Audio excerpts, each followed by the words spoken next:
মিনিটে জেনে নিন পশ্চিমবঙ্গ, ভারত ও বিশ্বের সেরা 10টি খবর এবং একটি টিপস। 12 মের পশ্চিমবঙ্গের শুভেন্দু অধিকারীর ঘনিষ্ঠ সহযোগী চন্দ্রনাথ রাঠ খুনের তদন্তভার নিল সিবিআই। 7 সদস্যের বিশেষ তদন্তকারী দল গঠন করা হয়েছে। তৃণমূল বিধায়ক মদন মিত্র অসুস্থ হয়ে হাসপাতালে ভর্তি। পশ্চিমবঙ্গে আয়ুষ্মান ভারত প্রকল্প চালুর উদ্যোগকে স্বাগত জানিয়েছেন প্রধানমন্ত্রী নরেন্দ্র মোদী। রাজ্যের নতুন মুখ্য নির্বাচনী আধিকারিককে মুখ্য সচিব পদে নিয়োগ করা হয়েছে।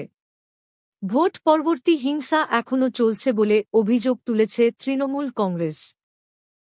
দেশ ও বিশ্বের খবরে, নিট ইউজি 2026 পরীক্ষায় প্রশ্নফাঁসের অভিযোগে পরীক্ষা বাতিল হওয়ার পর এনএসইউআই-এর বিক্ষোভ।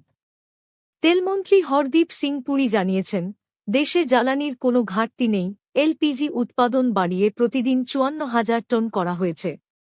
প্রধানমন্ত্রী মোদী ফের পশ্চিমবঙ্গে আয়ুষ্মান ভারত চালুর উদ্যোগকে স্বাগত জানান। প্রধানমন্ত্রীকে নিয়ে বিতর্কিত মন্তব্যে এসপি সাংসদ অজেন্দ্র সিং লোধির বিরুদ্ধে মামলা দায়ের হয়েছে। কেরলের নতুন মুখ্যমন্ত্রী নির্বাচন নিয়ে দিল্লিতে কংগ্রেস নেতাদের সঙ্গে বৈঠক শুরু করেছে এআইসিসি। আজকের tips. Disclaimer, this is for educational purpose only. 12 রাশির জাতকদের জন্য আজ ধৈর্য ও সতর্কতা বজায় রাখা শুভ হবে।